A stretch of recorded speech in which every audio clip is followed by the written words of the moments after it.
Olá, pessoal, tudo bem? Meu nome é Andreia, eu sou biomédica e hoje eu vou conversar com vocês um pouquinho sobre mercado de trabalho na área de análises clínicas. Eu sei que essa é uma dúvida muito frequente, né, dos alunos, como ingressar no mercado de trabalho, né?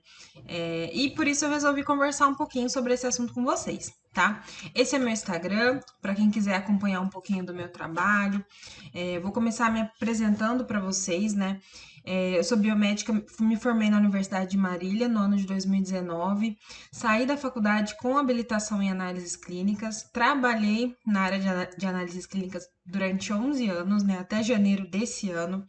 Fiz a especialização em análises clínicas também na Universidade Estadual de Londrina, né, a UEL, porque o meu primeiro trabalho foi como responsável técnica de um laboratório, então, inclusive um laboratório que eu fazia estágio.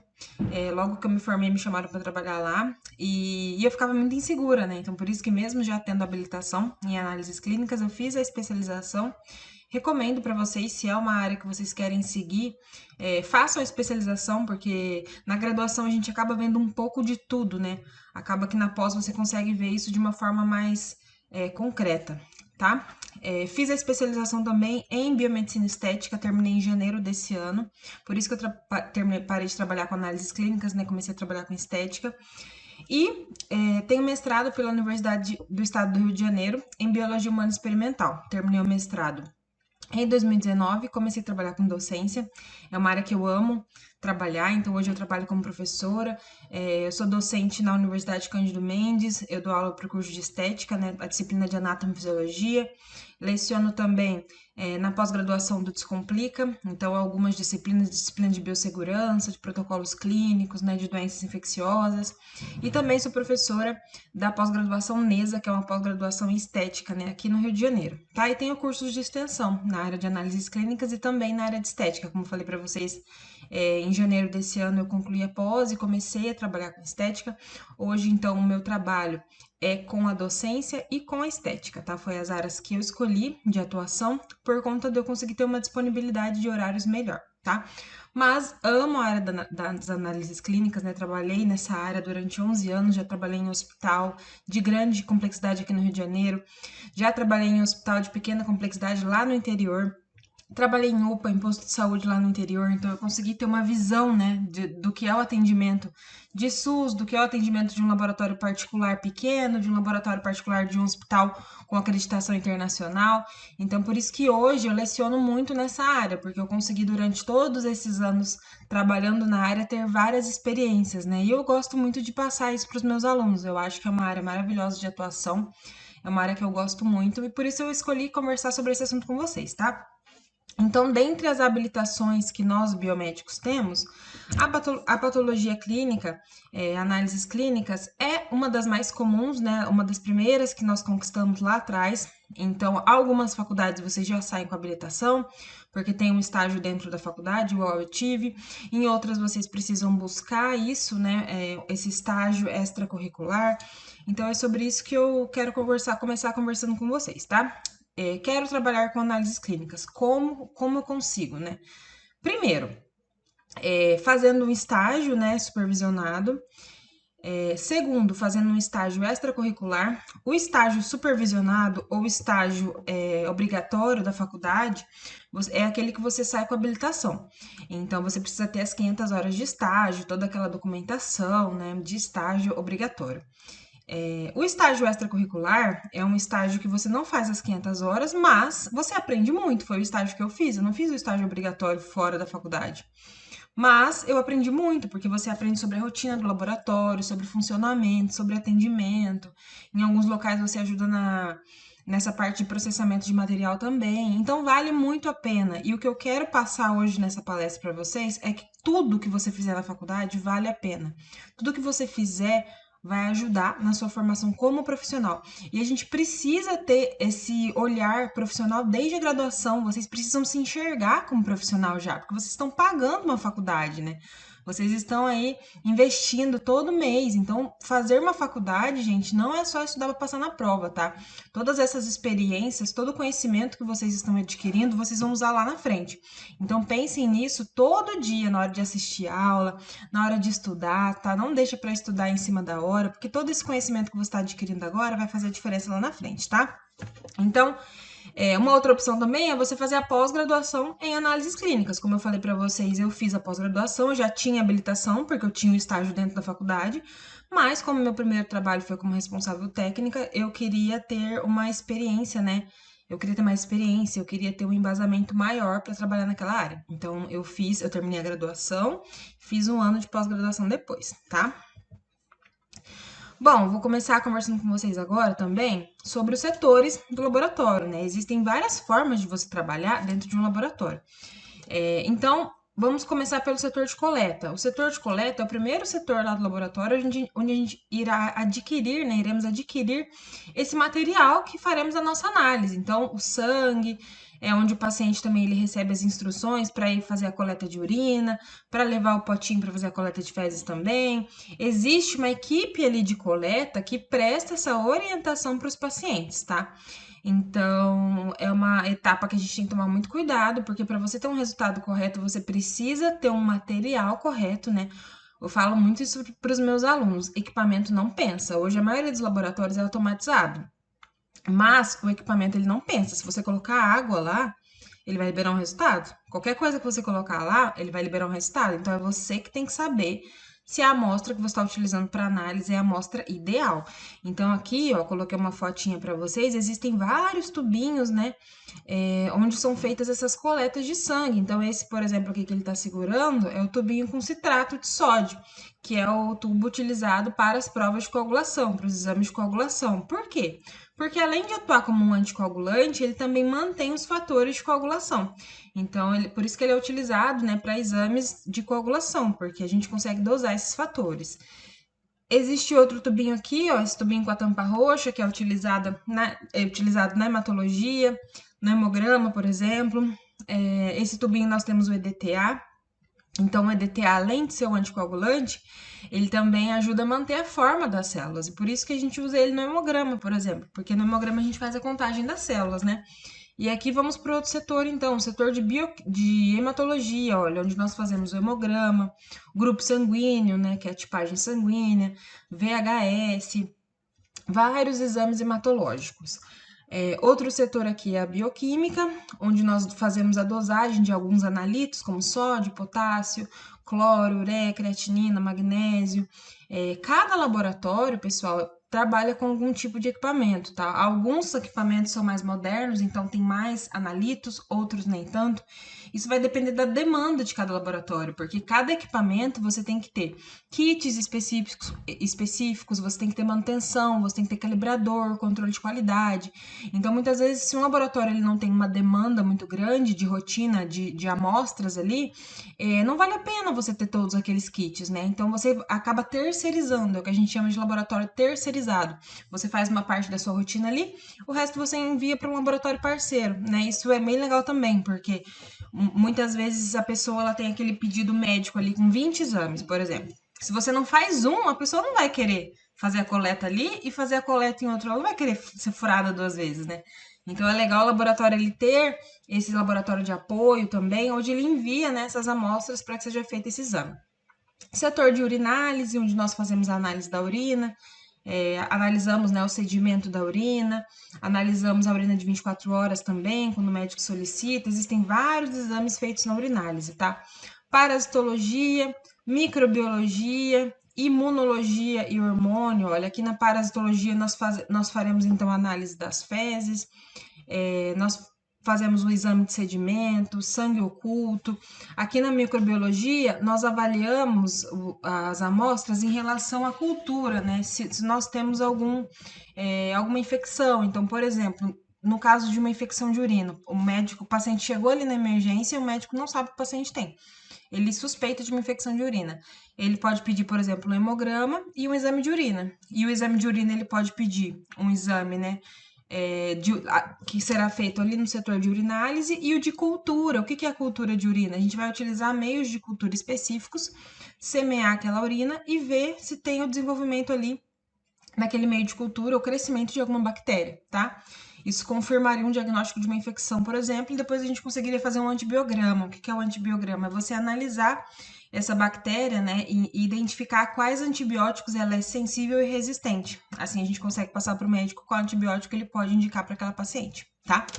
Setor de imunologia, então, nós faremos a análise, né, em relação a antígeno e anticorpos. E o setor de hormônio, nós dosamos hormônios também no soro do paciente. Então, o beta-HCG, por exemplo, que é o hormônio detectado na gravidez, é um exame feito, né? Ele pode ser feito no setor de hormônio, por exemplo. Nem todo laboratório tem um setor só para hormônio, tá, gente? Como eu falei para vocês, porque vai depender da demanda do laboratório, tá? Aqui nesse setor também de hormônio, nós analisamos muito os marcadores tumorais, né? Que são aqueles exames que o médico pede bastante para avaliar quando tem, por exemplo, uma suspeita de câncer de mama, de câncer de próstata ou qualquer outra doença, né?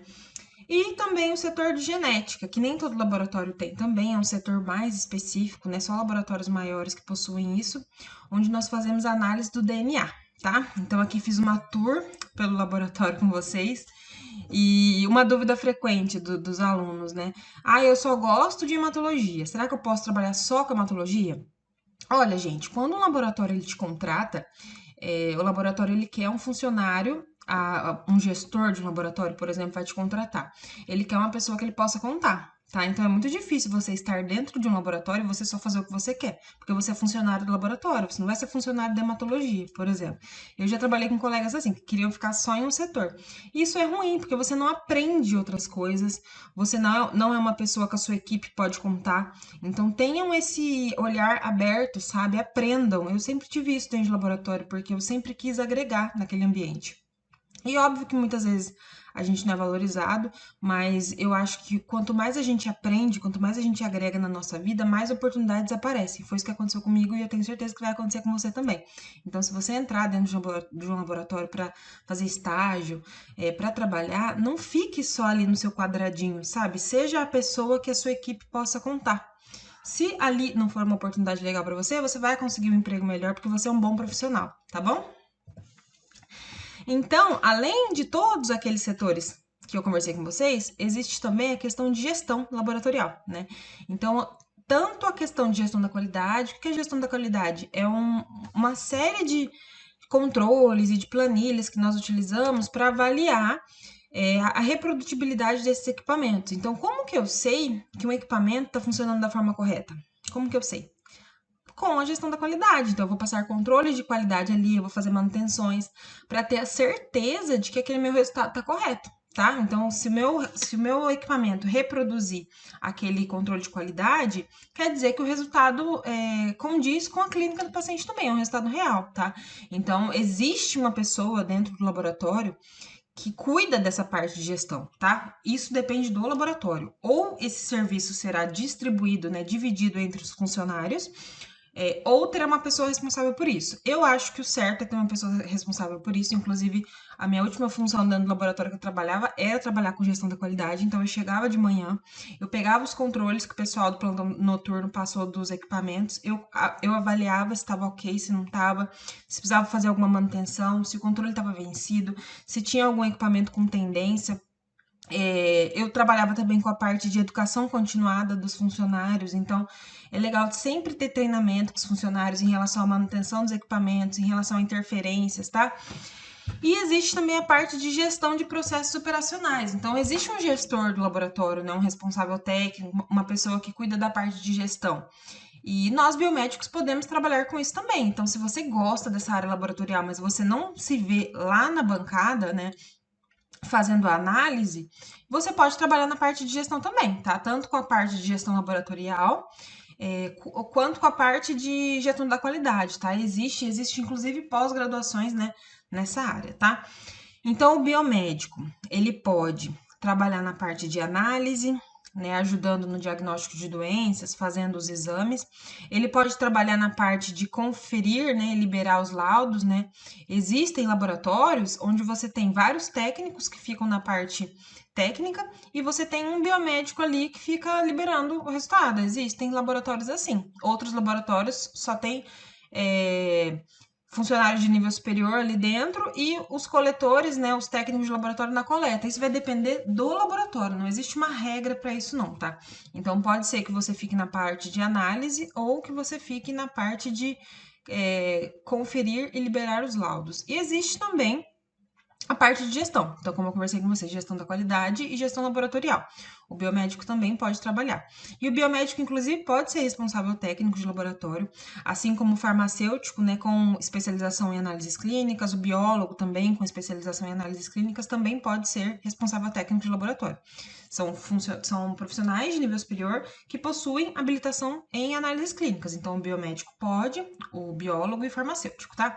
Ou também pode o biomédico, olha só, ser gerente ou dono de um laboratório. Também pode. E aí, vamos começar, né, a falar sobre o assunto da nossa palestra, que é a dúvida de vocês. Como eu começo, né? Eu acho que essa é a dúvida de todo mundo. A gente sai da graduação com muita vontade de trabalhar, pelo menos era isso que eu queria, né? Quando eu saí da graduação, né? Eu queria trabalhar. Todo mundo fala, você já sabia que você queria, gente, eu queria trabalhar, ganhar meu dinheiro, queria ser independente. Então eu acho que esse é o mesmo pensamento de muitos de vocês. E sobre esse início, né? O que que eu acho hoje como professora, como profissional, né, que trabalhei alguns anos na área. Eu acho que esse foco de vocês precisa ser desde a graduação. Então, se você gosta de uma área, por exemplo, se você gosta da área de análises clínicas, foca o seu currículo nisso, faça cursos nessa área, participe de congressos, participe de eventos, estude mesmo, leia, assine revistas da área, siga profissionais que trabalham na área. Leia sobre isso, dessa forma você vai realmente construindo o seu currículo, né? E se preparando para essa oportunidade. Então, o que é, né, essa preparação que eu sempre falo para vocês? É você aproveitar as oportunidades que você tem dentro da graduação. Dentro da graduação existem muitas oportunidades, existem eventos, existem simpósios, né? Existem muitas coisas que vocês podem fazer e inclusive existe as disciplinas que vocês aprendem e que vocês podem focar o estudo de vocês na área que vocês querem seguir. Então, eu preparei aqui uma listinha do que eu acho, né, que vocês podem começar a estudar já na graduação. Então, primeiro, bioquímica, olha, eu separei algumas disciplinas aqui para você estudar com mais carinho. O que seria estudar com mais carinho? É estudar não só para passar na prova, tá, gente? Porque o conhecimento, ele vai te levar aonde você quer chegar. Se você estuda só para passar na prova e lá na frente você chega numa entrevista e você não sabe responder as perguntas, você não sabe se comunicar, você não sabe arrumar o seu currículo, não adiantou nada. Então, foca o seu tempo hoje na sua preparação como profissional e começa realmente a estudar com mais carinho a área que você quer seguir, tá? Porque todo esse conhecimento vai fazer diferença lá na frente, tá, gente? Tudo que você aprende na faculdade hoje pode não fazer sentido, mas vai fazer sentido lá na frente. Então, aproveitem esse dinheiro que vocês estão investindo, né, todo mês realmente na sua formação. Então, aqui, olha, bioquímica, fisiologia, hematologia, parasitologia e urinálise, microbiologia e a parte de legislação e biossegurança são disciplinas que eu acho que vocês precisam realmente estudar com muito carinho, sabe? Não só estudar para passar na prova, revisem o conteúdo abordado no semestre anterior, leiam bastante para você conseguir agregar esse conhecimento. E existem outras áreas também, né, que a gente pode estudar. Por quê? A nossa formação, gente, como profissional, ela não é só o nosso diploma, tá? Nós não somos só o nosso diploma. Nós somos as experiências que a gente vive. Tudo isso que a gente vive, até os conflitos que vocês têm dentro da faculdade, na hora de fazer um trabalho em equipe, tudo isso ajuda na sua formação como profissional. Imagina só, se você quer trabalhar com análises clínicas, eu trabalhei com isso muitos anos. Eu passava 12 horas do meu dia com os meus colegas de trabalho. Eu via mais eles do que minha família que mora lá no interior. Então, a gente precisa saber conviver, a gente precisa saber ouvir o que as outras pessoas estão falando, a gente precisa saber se impor, porque se a gente não souber falar, se a gente não souber se impor, as pessoas não vão escutar o que a gente está falando. Muitas vezes você precisa explicar para o paciente um resultado. Na maioria das vezes você precisa explicar para o médico que aquele resultado está certo, porque quando o resultado não é o que ele espera, ele já acha que o laboratório está errado. Ele já chega acusando o laboratório. E aí você vai ter que explicar que seu equipamento está dentro do controle de qualidade, que você fez aquele exame da maneira certa. Você tem que saber se impor, sabe? Você tem que saber se comunicar. E aí, por isso que eu acho que a oratória é essencial para a gente como profissional. Eu era muito tímida na época da faculdade, eu era a pessoa que fazia o trabalho para os outros apresentarem.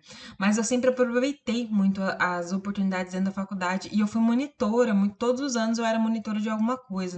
No segundo ano eu fui monitora de anatomia, no terceiro de fisiologia, no outro de histologia, e isso me ajudou muito. Eu nem imaginava ser professora na época porque eu era muito tímida, mas eu tenho certeza que ter aproveitado essas oportunidades me ajudou depois, na época do mestrado, nas oportunidades que apareceram depois para eu começar como professora, porque eu já fazia isso desde a graduação e eu não tinha noção de que isso ia me preparar para um dia ser professora. Eu só estava aproveitando aquela oportunidade naquele momento para eu aprender. Então aproveitem, sabe, essas oportunidades. Outro idioma é bem legal aprender também para quem tem essa oportunidade. Existe uma área em relacionada a análises clínicas também, que é de você trabalhar como assessor científico dos equipamentos. Então, por exemplo, a Siemens tem os assessores científicos, a Beckman, que é outra linha de equipamentos também, tem os assessores científicos. E é uma área muito legal de se trabalhar, tá, pessoal? Você trabalha fazendo a manutenção dos equipamentos, e aí é legal você saber, né, o inglês, porque a maioria desses equipamentos vem de fora e todos os treinamentos deles, todos os manuais dos equipamentos são em inglês, tá? Se você quer trabalhar na parte de gestão, né, você entender sobre relações pessoais e gestão hospitalar também faz toda a diferença. Se você quer trabalhar na parte de gestão da qualidade e gestão laboratorial. E eu coloquei aqui o curso técnico porque muitos alunos me falam, né, a faculdade demora 4 anos. Será que vale a pena fazer um curso técnico? Eu acho que vale. Se você tem, né, para investir e você tem esse tempo, tanto tempo quanto dinheiro, né, porque nada é de graça na vida, eu acho que vale a pena sim, porque o técnico ele começa, né? Eu acho que é mais fácil de você começar, porque você começaria na coleta, e aí depois que você terminar a faculdade, você tendo uma experiência ali na coleta, no processamento do material, em algumas análises, porque o técnico também faz análise, tá, gente? Em muitos laboratórios, o técnico de laboratório ou de patologia clínica, ele fica dentro do laboratório fazendo análise também, ele não faz só coleta. É um trabalho essencial para o funcionamento do laboratório. Então, se você gosta, né, dessa área e você quer ingressar logo no mercado de trabalho, talvez fazer um curso técnico seja sim uma boa opção. E aí eu coloquei várias opções aqui de atividades para você participar na sua graduação. E por que que eu coloquei isso? Porque muitas vezes o aluno ele não aproveita essas oportunidades, né? Ele foca só no estágio. Ele acha que ele tem que conseguir um estágio, ele tem que conseguir um estágio, tem que conseguir um estágio. E aí você não consegue o estágio e você não aproveita tudo isso aqui, olha, que você poderia estar fazendo para se preparar para essa oportunidade, tá? Como, por exemplo, trabalhos científicos, monitoria, que foi o que eu fiz muito, né? Como falei para vocês, seminários, congressos, cursos extras, tanto presencial quanto online, palestras, eventos do universitário, grupos de estudo. Eu sempre estudava em grupo e eu acho que isso me ajudou bastante, porque eu explicava para os meus amigos as coisas e eu aprendia mais ainda. E eles também explicando para mim, a gente fazia essa troca, né? Trabalhos voluntários, eu acho que vale muito a pena também. Você pode até pensar, ai, André, mas o que que isso tem a ver com a faculdade? Nada, mas tem a ver com você, com a sua formação. Então, eu acho que tudo que a gente fizer para sair da nossa zona de conforto, para melhorar como pessoa, como ser humano, para evoluir, vai nos ajudar também na nossa vida profissional. Como eu falei para vocês, nós não somos só o nosso diploma, nós somos as nossas experiências. Você não é só o seu currículo, você passou por várias outras coisas na sua vida, você aprendeu muitas coisas fora da faculdade também. E você deve usar tudo isso na sua vida profissional também, tá? Então, prestação de serviços, trabalhos voluntários, esportes dentro da faculdade também, sabe? Para você fazer parte de um grupo, para você ter contatos, tudo isso pode te ajudar. E agora, o que que eu acho também importante? Você começar a montar o seu currículo desde a graduação. tá? Porque tem muita gente que termina após a graduação e fala: ah, eu terminei a faculdade e não tenho nada para colocar no meu currículo. Como assim, gente? O que que você fez em 4 anos de faculdade? Essa responsabilidade é sua. Você tinha que pensar nisso desde o primeiro ano da faculdade. Então comece a pensar nisso. O seu currículo é a sua ferramenta de marketing pessoal. É a forma com que você vai fazer propaganda do seu trabalho. Por que que alguém vai te contratar se você nem montou, se você nem se deu ao trabalho de montar um currículo bem feito? Sabe? Se você tem erro de português no seu currículo, se você fez de qualquer jeito, se você fez uma faculdade de 4 anos e você não pensou que você tinha que participar de eventos, de cursos. Eu sei que o tempo, gente, é restrito, tá? Muita gente trabalha e estuda. Mas se organizem, use as férias para fazer um curso, para participar de um congresso, para fazer um trabalho científico. Usem o tempo de vocês para isso. Porque é isso que faz você se tornar um candidato potencial. É isso que faz a pessoa olhar para o seu currículo e achar que você é importante, que você deveria estar ali para uma entrevista. O que você coloca no seu currículo, tá? Então, dessa forma, um empregador, ou tanto para uma vaga de estágio quanto para uma vaga de emprego, ele vai te enxergar dentre todas aquelas outras pessoas. Muitas vezes a pessoa ela não te conhece, né? Se você não tem ninguém para te indicar, você vai mandar o seu currículo lá para a empresa e a pessoa ela vai te chamar para uma entrevista se ela gostar do seu currículo. Então, faça o seu currículo com muito carinho, tá? O currículo é uma palavra do latim que significa carreira de vida. Então, você vai colocar no seu currículo todas as suas experiências, né, profissionais. Você deve ter muito cuidado na hora de elaborar um currículo, tá? Porque esse documento é um cartão de apresentação. É isso que eu falei para vocês agora há pouco. É uma forma da pessoa te conhecer antes mesmo de te conhecer pessoalmente, né? De saber da sua vida. Então, façam com muito cuidado, tá? Você pode até pegar esses modelos prontos, né? Na internet tem muita coisa. Inclusive, tem um aplicativo chamado Canva, onde muita gente faz arte, né, para o Instagram e tudo mais. E lá tem alguns modelos também de currículo, tá? E alguns modelos bem bonitinhos. Então, dê uma olhada lá e vá montando o seu currículo, tá? Para elaborar o currículo corretamente, é legal você fazer uma lista de tudo que você já fez, né? Todos os cursos, pega os certificados aí, vá organizando tudo e vá listando de acordo com a ordem de prioridade, né, do que você quer colocar. Os dados eles devem ser apresentados de forma inteligente, levando em consideração as necessidades da empresa. Então, por exemplo, falei para vocês que hoje eu trabalho com estética. Quando eu fui montar o meu currículo, para levar lá na clínica, né, para começar a trabalhar com estética, eu coloquei que eu já trabalhei com análises clínicas, porque isso faz parte da minha formação como profissional. Mas eu não coloquei o monte de curso que eu fiz de gestão da qualidade, de hemato, porque isso não tem nada a ver com o meu trabalho lá na clínica, né? Então eu coloquei a minha formação profissional, eu coloquei os meus anos de experiência, coloquei os cursos mais importantes e os cursos que eu fiz na área de estética, porque eu preciso focar na necessidade daquela empresa, daquela instituição onde eu estou indo buscar uma vaga, tá? Então tenham esse critério de seleção na hora de montar o currículo de vocês.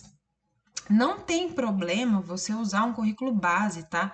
Para montar o seu, mas você precisa tomar cuidado na hora da formatação, tá? Adequar o que você está colocando com o que já estava no currículo para não ter nenhum erro de formatação.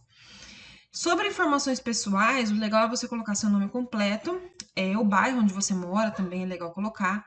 E você não precisa colocar o seu endereço completo, CPF, RG, carteira de motorista, nada disso, né? Número de PIS, nada disso, porque se a empresa ela quiser saber mais sobre você, ela vai te solicitar. E então não coloque documentos, nada disso no currículo, tá? Se a empresa ela quiser saber, ela vai entrar em contato com você. Eu acho legal também colocar no currículo um objetivo que é resumir em 2, 3 linhas, 4 linhas no máximo, o que você precisa, o que você quer, né? Então eu coloquei aqui, olha só, um exemplo, né, de um currículo. Objetivo: atuar como estagiária na área de análises clínicas ou estética, crescer profissionalmente, contribuindo para o desenvolvimento da empresa. Tenho facilidade para aprendizado, adaptando-me em maiores dificuldades e novas técnicas. Disponibilidade para trabalho imediato. Olha, em 1, 2, 3, 4, 5 linhas, resumir aqui o que você quer. Então, se você tem disponibilidade de 6 horas para fazer estágio, coloque.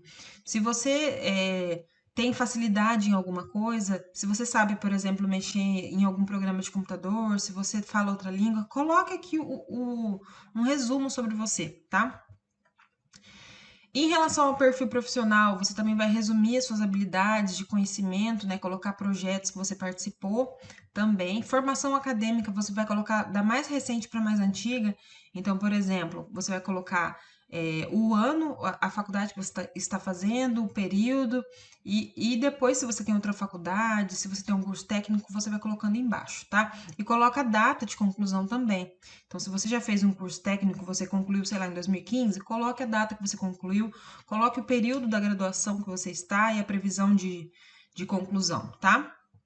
Experiência profissional é legal você colocar também, mesmo que seja em outra área. Então, por exemplo, André, eu já fui caixa de uma loja. Coloca. Você tem uma experiência em atendimento. Isso pode sim ser positivo para uma entrevista de trabalho no laboratório. Pode colocar as experiências profissionais que vocês têm, tá?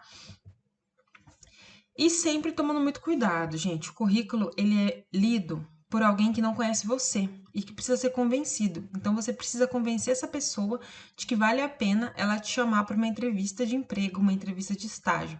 Então não dê motivos para essa pessoa não gostar de você sem ao menos te conhecer, tá? Não faça um currículo de qualquer jeito. Você que está na graduação, é responsabilidade sua começar essa preparação do currículo desde já, tá? Não lá na frente, em cima da hora, de qualquer jeito, tá? Façam isso com muito carinho. O currículo Lattes, vou falar um pouquinho sobre ele com vocês também. O currículo Lattes, ele é mais voltado para a área acadêmica, né, para a área de pesquisa. Então, se você quer, por exemplo, uma vaga num estágio como iniciação científica, né, o ideal é você ter um currículo Lattes também, e você faz através desse site, olha, do CNPq, que é o Conselho Nacional de Desenvolvimento Científico e Tecnológico.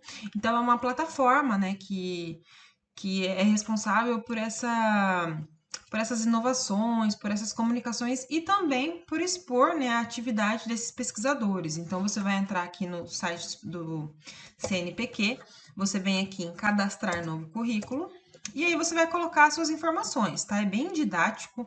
Ele vai perguntando para você sobre a sua vida profissional. Se você ficar com alguma dúvida, tem vários vídeos no YouTube que mostram como faz isso. Se você quer seguir essa área acadêmica, né, mestrado, doutorado, iniciação científica, é legal você ter um currículo Lattes também. O LinkedIn, eu acho uma plataforma maravilhosa, o LinkedIn. Eu sempre entro lá porque eu divulgo os meus cursos, né? Como eu falei para vocês, eu tenho cursos presenciais aqui no Rio de Janeiro, tenho cursos online. Então, eu sempre entro no LinkedIn e eu sempre vejo vagas de estágio, vagas de emprego também. E aí, às vezes, alguns alunos vêm me perguntar, eu falo, você tem LinkedIn? Ah, eu não sei mexer. Como assim não sabe mexer, gente? Se vocês têm Facebook, vocês têm Instagram, vocês têm WhatsApp, vocês têm Tinder e não sabe mexer no LinkedIn? Porque tá com preguiça. Não pode ter preguiça. Quem quer arrumar estágio e quem quer arrumar trabalho não pode ter preguiça, tá? Então, se você não tem LinkedIn ainda, vá lá, se cadastre no LinkedIn. O LinkedIn é uma plataforma de relacionamentos profissionais. Então, lá você vai colocar, por exemplo, eu coloquei que eu estudei na Unimar, na Universidade de Marília. Quando eu coloco isso lá, ele começa a mostrar para mim pessoas que estudaram na Unimar. Quando eu coloco que eu já trabalhei no Hospital São Vicente de Paulo aqui no Rio de Janeiro, ele começa a mostrar pessoas que já trabalharam também lá. E dessa forma você vai criando uma rede de contatos profissionais, tá? É para isso que serve o LinkedIn. Essas pessoas postam sobre cursos, sobre congressos, sobre vagas de estágio, sobre vagas de trabalho. E aí você fica sabendo disso tudo, tá? Uma forma de você se conectar com pessoas que têm o mesmo objetivo profissional que você. É uma forma de você aumentar o seu networking. O que que é networking? É essa rede de contatos profissionais, tá? Então, é uma rede muito legal para você aumentar o seu networking, para você começar a conhecer pessoas da mesma área que você, que tem o mesmo objetivo profissional que você, e com isso vocês vão crescendo juntos, tá? Então, para terminar a nossa palestra, algumas dicas, um resumão aí, e é isso aqui. Eu não quero que vocês saiam dessa palestra sem anotar tudo isso e colocar em prática, tudo bem? Depois quero que vocês me falem se você teve um resultado ou não. Olha, eu já tive várias alunas que voltaram para me falar: olha só, professora, eu segui suas dicas e consegui um estágio. Então, aproveitem essas dicas e coloquem em prática, tá? Primeiro de tudo, monte o seu currículo com muito carinho, com muito cuidado. Pegue um modelinho pronto, não tem problema. Como eu falei para vocês, lá no Canva tem vários modelinhos bonitinhos, pode usar um daqueles. Cadastre-se no LinkedIn, vá fazendo essas conexões com pessoas que você já conhece, com colegas de faculdade, com seus professores, e aos poucos essa sua rede de contatos profissionais vai crescendo, tá?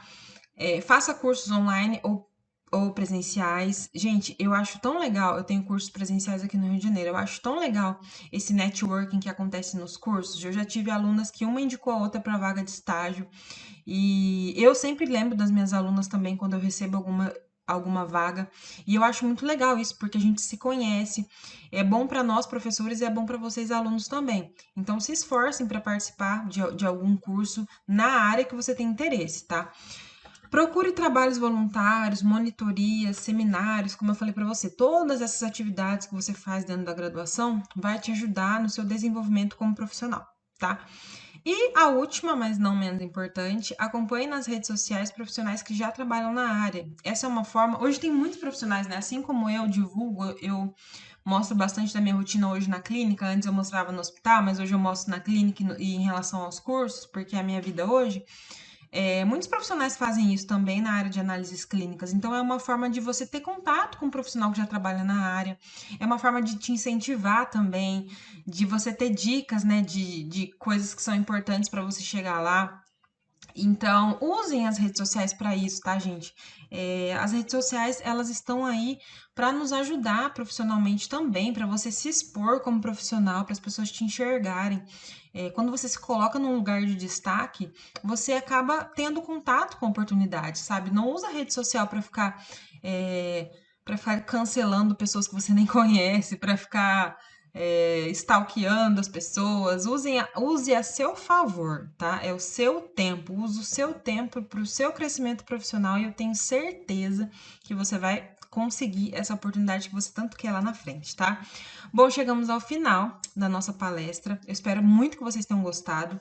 Esse aqui é o meu Instagram, como eu falei para vocês. Eu mostro bastante da minha rotina hoje lá na clínica e dos cursos também. Para quem quiser saber mais sobre os cursos, eu tenho curso de coleta presencial aqui no Rio de Janeiro, curso de hemograma, curso de anatomia da face, de interpretação de exames. Eu tenho vários cursos na área, tanto na área de estética, né? Que é a área que eu trabalho agora, quanto na área de análises clínicas, que eu trabalhei tantos anos e é uma área que eu gosto muito e que eu gosto muito de passar todas essas experiências que eu tive, né, durante todos esses anos para vocês, tá? E ajudar vocês a conseguir o tão sonhado emprego, tá bom? Muito obrigada pela oportunidade. Eu espero que vocês tenham gostado e espero vocês em uma próxima palestra.